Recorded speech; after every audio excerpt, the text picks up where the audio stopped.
يا أيها الذين آمنوا كلوا من طيبات ما رزقناكم واشكروا لله إن كنتم إياه تعبدون. إنما حرم عليكم الميتة والدم ولحم الخنزير وما أهل به لغير الله، فمن اضطر غير باغ ولا عاد فلا إثم عليه، إن الله غفور رحيم. إن الذين يكتمون ما أنزل الله من الكتاب ويشترون به ثمنا قليلا أولئك ما يأكلون في بطونهم إلا النار ولا يكلمهم الله يوم القيامة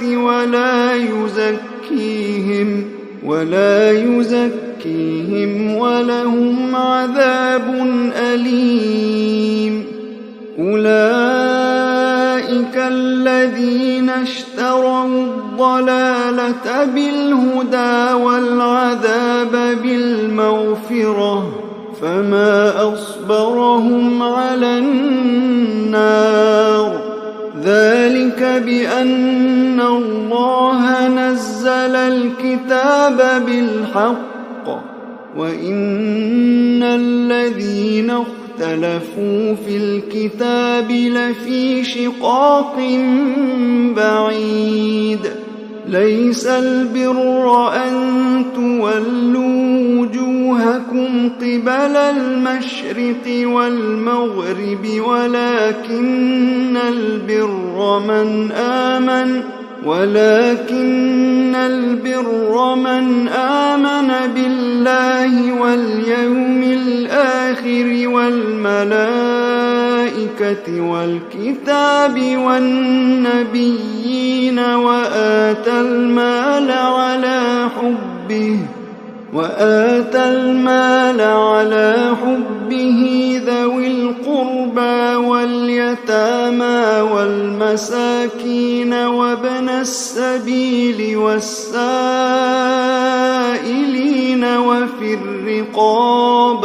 وفي الرقاب وأقام الصلاة وآتى الزكاة والموفون بعهدهم إذا عاهدوا والصابرين في البأساء والضراء وحين البأس. أولئك الذين صدقوا وأولئك هم المتقون. يا أيها الذين آمنوا كتب عليكم القصاص في القتلى، الحر بالحر والعبد بالعبد والأنثى بالأنثى، فمن عفي له من أخيه شيء فاتباع بالمعروف وأداء إليه بإحسان، ذلك تخفيف من ربكم ورحمة، فمن اعتدى بعد ذلك فله عذاب أليم. ولكم في القصاص حياة يا أولي الألباب لعلكم تتقون. كتب عليكم إذا حضر أحدكم الموت إن ترك خيرا الوصية للوالدين والأقربين بالمعروف حقا على المتقين، فمن بدله بعدما سمعه فإنما إثمه على الذين يبدلونه إن الله سميع عليم فمن خاف من موص جنفا أو إثما فأصلح بينهم فلا إثم عليه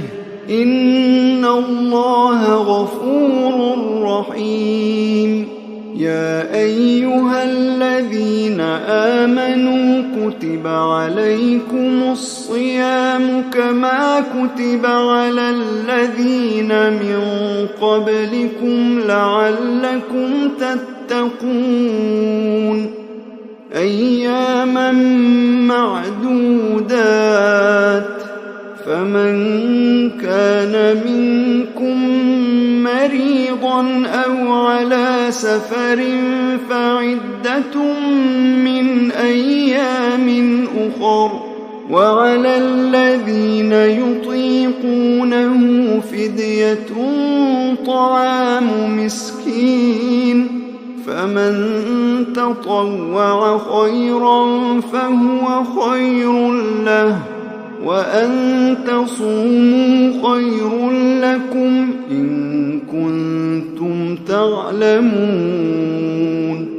شهر رمضان الذي أنزل فيه القرآن هدى للناس وبينات من الهدى والفرقان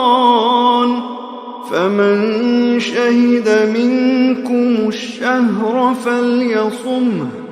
ومن كان مريضا أو على سفر فعدة من أيام أخر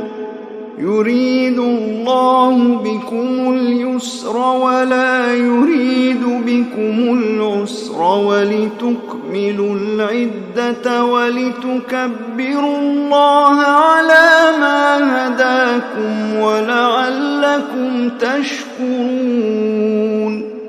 وإذا سألك عبادي عني فإني قريب أجيب دعوة الداع إذا دعان فليستجيبوا لي وليؤمنوا بي لعلهم يرشدون أحل لكم ليلة الصيام الرفث إلى نسائكم هن لباس لكم وأنتم لباس لهن علم الله أنكم كنتم تختانون أنفسكم فتاب عليكم وعفى عنكم فالآن باشروهن وابتغوا ما كتب الله لكم وكلوا واشربوا حتى يتبين لكم الخيط الأبيض من الخيط الأسود من الفجر ثم أتموا الصيام إلى الليل ولا تباشروهن وأنتم عاكفون في المساجد تلك حدود الله فلا تقربوها كذلك يبين الله آياته للناس لعلهم يتقون ولا تأكلوا أموالكم بينكم بالباطل وتدلوا بها إلى الحكام لتأكلوا فريقا من أموال الناس بالإثم وأنتم تعلمون